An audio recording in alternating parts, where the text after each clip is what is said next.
What's going on? Good morning, guys.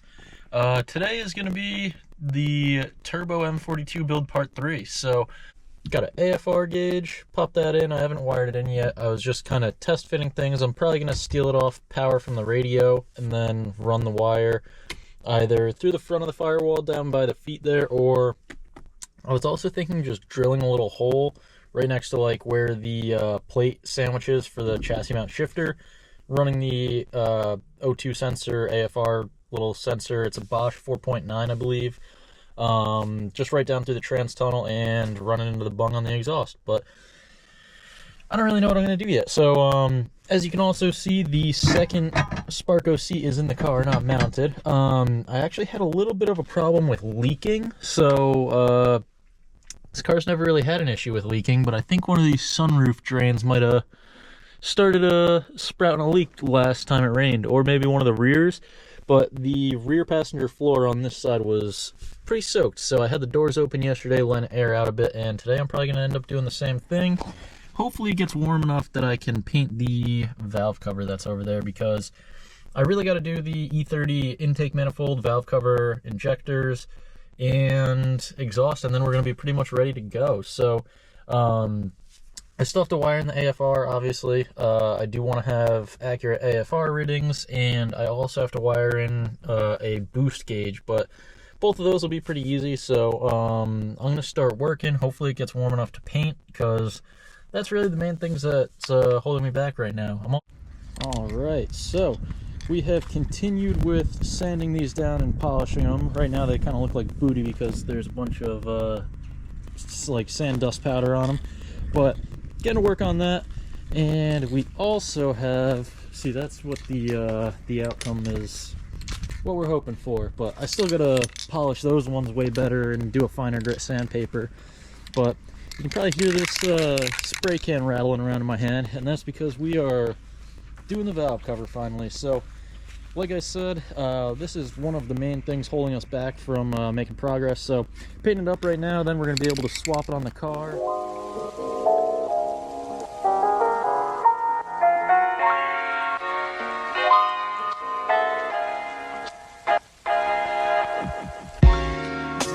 Alrighty, so we got the first coat of blue on here. It's spray paint, so you want to go nice and light, do a few coats. So that's the starting coat here. Gonna let it dry up for a little bit. Then once it's nice and dry, gonna go over it with probably 2-3 more coats, and then some clear coat. And this paint isn't really meant for engine heat, so what we did in preparation for that was flame-proof primer, and then we got flame-proof clear coat. So what I'm hoping is all of it kind of bonds together and creates a flame-proof paint. If not, paint's gonna flake off and we're gonna have to redo it soon. But that's the risk we're gonna have to take to get what looks like SR20 blue. So I'll keep you updated in a few. We're gonna keep grinding and hopefully get some more stuff done. Alright, so now we have done, I believe, 3 or 4 coats. It's looking pretty solid. So right at the bottom, it's still a little light compared to the rest, but I'm probably gonna go over it 1 or 2 more times and hopefully it evens out. So pretty stoked on the color. I know with the satin clear it's going to make it a little bit more dull, but honestly that's okay. We are kind of going for like a factory SR color, and right now it is quite a bit shinier, so I think that'll actually make it look pretty good. It's a little bit darker blue than the SR20 blue, but it doesn't really matter. It's almost perfect to the Chiquita blue, so probably going to end up putting a Chiquita logo on the oil cap or something and rocking it, but pretty stoked how it came out, not gonna lie. Alrighty, so here is the lunchtime update. About to go in and grab some food and feed Bim and whatnot, take him for a walk. We'll get back to this later in the day, but as I went to put the bucket seat in the passenger side, don't mind the bolsters, they are trash, but I'm gonna get some covers for them and make it work for the season. Driver's seat isn't spectacular either, but we're trying to make it work on a budget. So as you can see, carpet is all pulled up right now. So I went to put it in, realized that the carpet is soaked. So did some investigating. I believe that the sunroof drains popped off at some point. So while I've been working on doing the turbo and everything, I've barely been inside the car. So I don't know how long it's been wet, but judging by there being about no mold, I would assume it hasn't been very long. So I got the carpet all pulled up, got the doors open, we're letting it air out a bit. Behind the driver's seat was all good, mainly just on this side, so I'm just letting it air out. I also didn't realize that those brackets actually aren't for a E36. I think they're for an E34, so I'm not going to be putting the actual seat in today. It'll probably just sit in the passenger side until the bracket comes in, because I'm not putting the stock seat back in. I ended up spraying this with, I believe it was like 6 or 7 coats of blue. Looks really nice, and we did a couple coats of clear, so I'm going to let it dry for a bit. I'm probably going to end up doing another coat or 2 of clear, just to make sure that it's nice and protected. But yeah, it came out pretty good. It's pretty much the SR Chiquita blue that I was envisioning, so pretty happy with that. Just got to get a chrome oil cap and a Chiquita sticker, and things going to be balling. So E34, I've told you many times, the inner temptation to slam it on 19 seems to be winning. So if anybody has a set of HM2 Hammond 19-inch wheels, bang my line. Ideally for cheap, because I'm not trying to spend much on that car. As you can see, the E36s are the main focus right now. But since it is going to be summertime and I'm going to be driving it again, I don't really want to be doing it on these 15 or 16-inch wheels. So hit me up, and I'll catch up with you later today, and hopefully we get this more buttoned up. All right, and here we have the finished product. So it is very bright blue. Looks pretty good. Can't complain for a backyard rattle can job. So now I gotta see if my neighbor can weld the bung onto the front timing cover here, and then we got to switch the intakes, injectors, which my buddy actually said that he has a set that he's just gonna give me, I think. So that's kind of sick. The green top 440s, and then we'll crank it up to 50 pounds or 55 pounds of fuel. See what it does. So I did mention, I think in the last video, potentially, I'll mention it again, I may end up doing a standalone pretty much right off the rip, because I've heard pretty mixed reviews about the going stock ECU now. I might try it, I might fire it up, see what happens, but I do think I am going to go standalone pretty quickly, because I've heard some horror stories about head gaskets, so don't want to have to deal with that. So if I can do a standalone and dial in the fuel more than what the stock ECU does, that would be kind of ideal. So I'm gonna look into that a bit more and potentially send it on one. My buddy said he knows of one that was like 600 or 650 bucks, which for a standalone is pretty good. So I just went through the valve cover down with the intake manifold. I'm gonna try to finish polishing the intake manifold tomorrow, I think. I'm gonna run back to Harbor Freight, because I went through all the different sanding discs and whatnot going through those wheels, and I need some more. So I did just go grab a V-band. I'm gonna see if it fits on here, so that I don't have to be using the sketchy, oh wow, that wasn't even looking at the car at all. Got a V-band for here, or not a V-band, a T-bolt clamp, so won't be using you know, run-of-the-mill hose clamps on intercooler piping. That's not a recommended idea, so I'm not going to do that. So it's actually a bit wetter down there than I expected. So got the space heater out. It does look a little moldy over there though, so might be looking for an E36 sedan carpet pretty soon, because that might just not be healthy. So right now I'm drying it out. I'm gonna kind of reevaluate once it's not wet and nasty, because that might just be dirt and stuff, but I don't know. The fuel rail looked pretty crusty, so I hit it with a quick sand job. Definitely a rough sand job, but put a little primer on it. It seems to actually be drying, which is very surprising, because it's about 30 or 40 degrees out. So yeah, threw a little tape over the holes, and I'm going to be replacing all of that, so really didn't matter if I sprayed on it. Alright, so as per usual, I got somewhat distracted, but we got the rail looking pretty alright. I'm gonna have to wet sand it and go over with another coat tomorrow because there was a little drippage, so gonna go over that again. I ended up sanding the bumper down, which only means one thing: we are painting soon.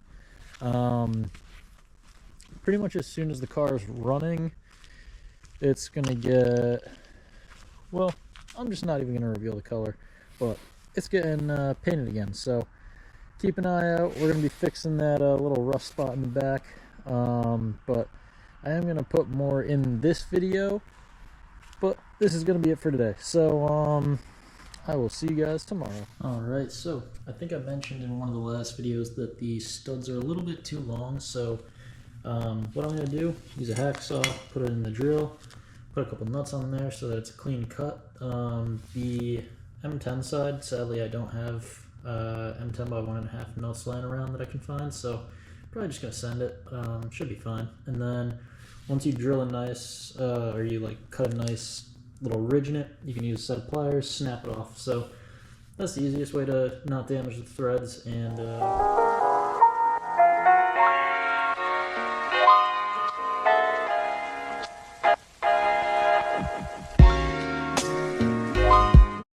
alrighty, so as you can see, cut the stud here, and there is no thread damage, so that's always a good sign. Still goes right on. So sweet. I definitely am gonna have to find a M-ton nut for this side though, because it's not gonna be easy to drill without that. So gonna have to search through the toolbox some more, but gotta repeat it 4 times, or well, 3 more, and yeah, we'll be good to go.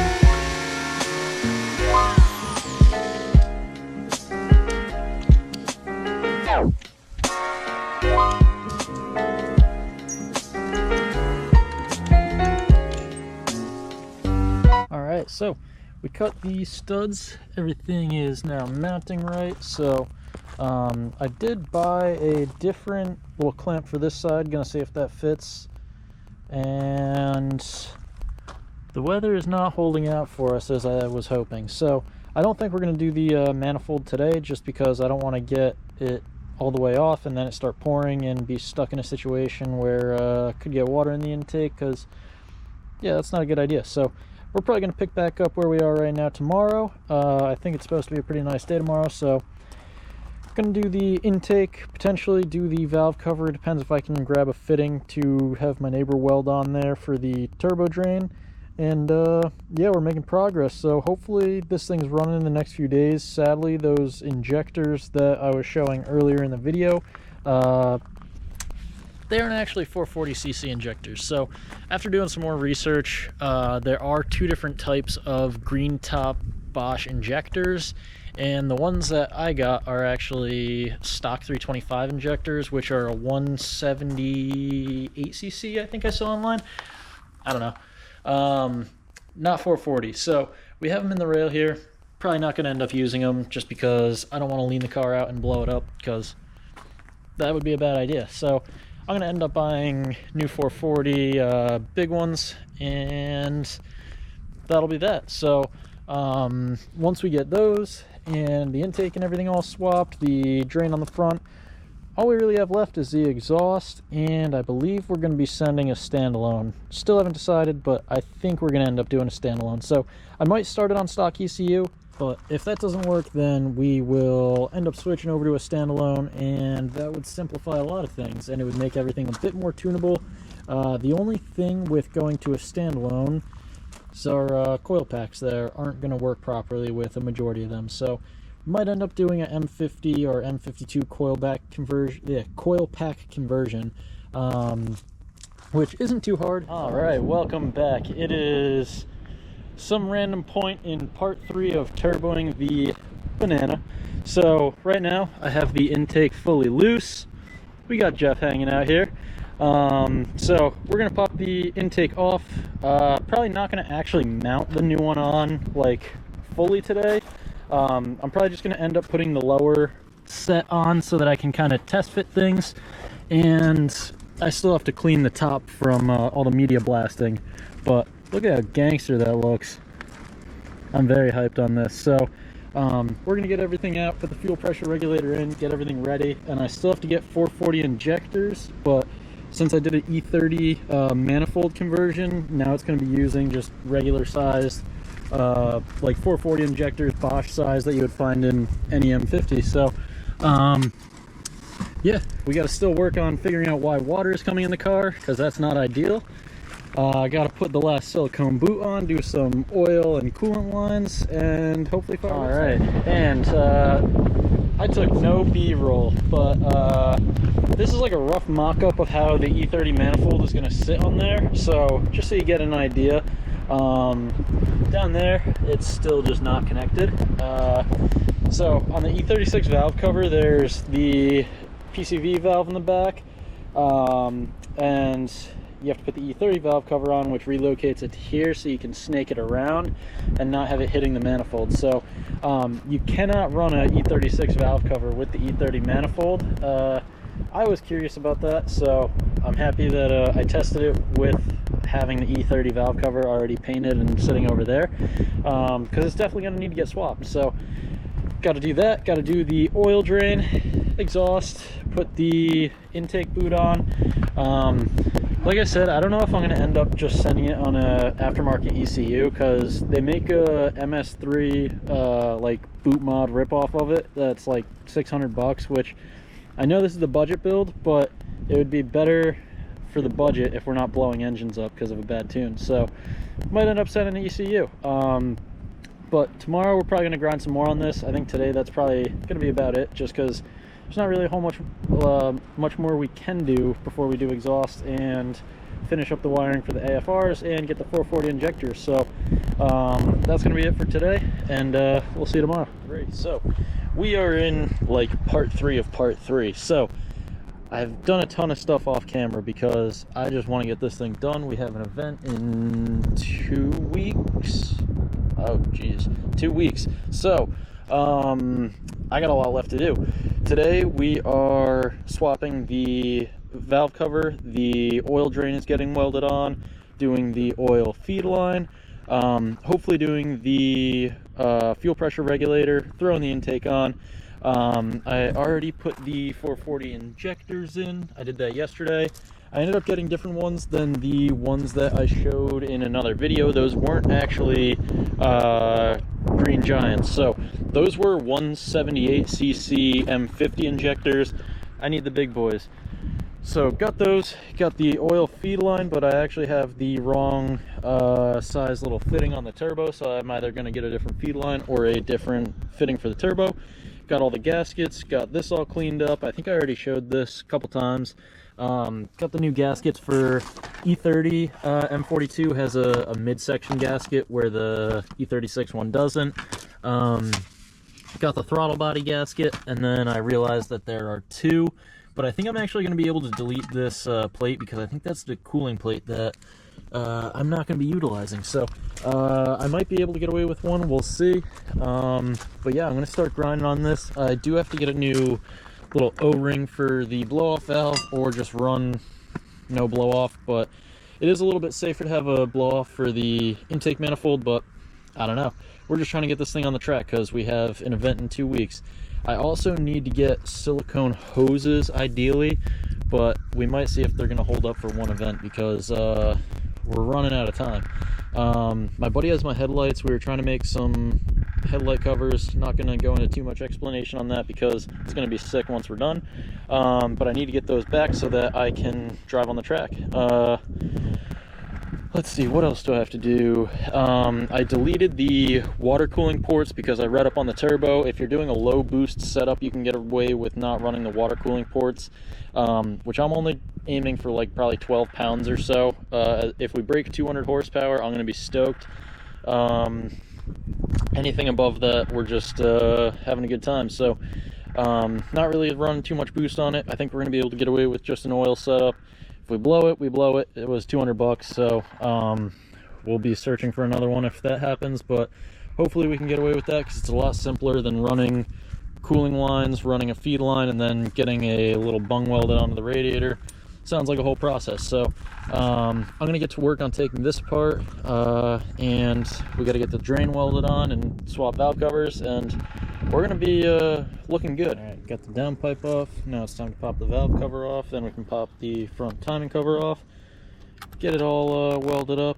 We're gonna be putting a new thermostat in that's drilled out. Yeah.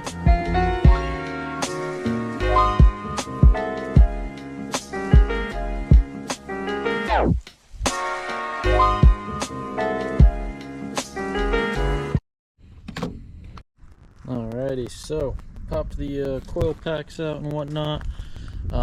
Next, gonna empty out the coolant and get all this situated so that we can have everything off for a minimal amount of time.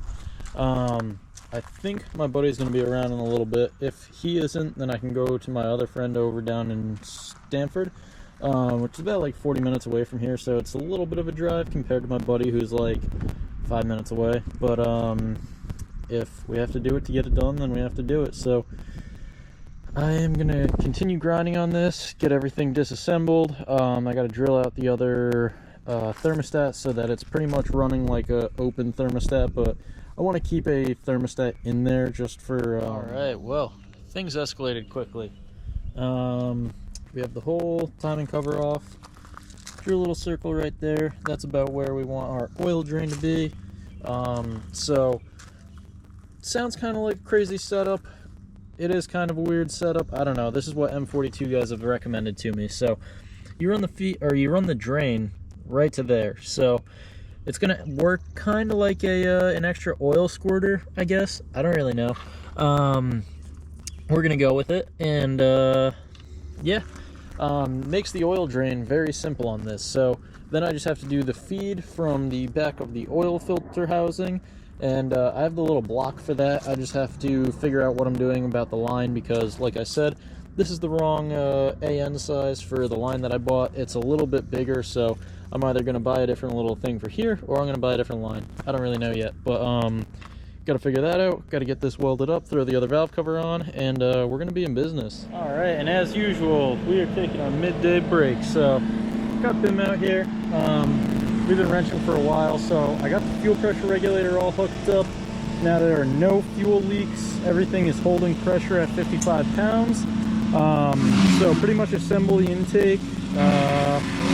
Got to get the drain welded on, hook up vacuum lines. ECU should be here Monday or Tuesday, and we're going to be ready to book. So I don't know if you can tell that I am absolutely stoked. Bim is too, as you can see. But yeah, I can't wait to get this thing on the road. Been grinding. We got an event in 2 weeks, so I really got to get it dialed like next weekend, and then a full week of probably street driving it, make sure everything is good to go. And then yeah, I only bought 1 day. I'm not trying to do anything crazy, but 1 day right off the rip, we're gonna see how the turbo does. What is going on? So I thought the weather was gonna be shot for the rest of the day, but we got a little lull in the rain. So I'm not even committed to staying out here very long. I have my flip-flops on, to be honest, but I want to put the intake on. So I gotta toss that on, toss the boot on, and then we can connect it to the intercooler piping. So let me get wrenching real quick. Hopefully we can beat the second wave of rain. It's probably gonna be here in like 10 minutes. Well, like I said, we are fighting the weather here. So rain is incoming even though the sun is coming out, which is kind of weird. But we got the E30 manifold on there. Everything's tightened up. I have to add a couple extra bolts down there because I didn't have the right size. So I'm going to get new bolts, or new nuts for all around, because it looks heinous to have these rusty nuts on here after getting all the other ones all nice and done up. And yeah, so stoked about that. I still got to do the block for the oil sensor so that I can run the oil feed up, and then my buddy's welding up the cover for the oil drain in the next couple days. So sadly, it's going to be sitting like this pretty much until next weekend. I doubt I'm going to really have much time to work on it after work. So, yeah, it's chilling like this for a little bit. Hopefully next weekend, the ECU and everything else will be here, and we're going to be ripping. So, my buddy's sending me a bass tune. He was running a higher boost than I'm going to be running. Like I said, I'm only shooting for anything over 200 horsepower. I will be stoked. So, yeah, I'm going to keep chipping away at it, maybe on the nights during the week, because I really do want to get this thing done. It's so close, and it's going to be a riot. So, I'm going to keep grinding on it, and I will see you guys in the next one. So, this is going to conclude turboing the M42 Part 3. Sadly, the car's not running yet, but that's going to be for next video, so stay tuned. Make sure to throw a like and a sub if you enjoy. And as always, peace. Times with the bros and the shit, and we roll with the cars, and it goes like, I don't wanna be lonely tonight. I don't wanna be lonely tonight. I don't wanna be lonely, so I spend some time with my homies. I don't wanna be lonely tonight. I don't wanna be lonely tonight. I don't wanna be lonely, so I go and spend some time with my motherfucking homies.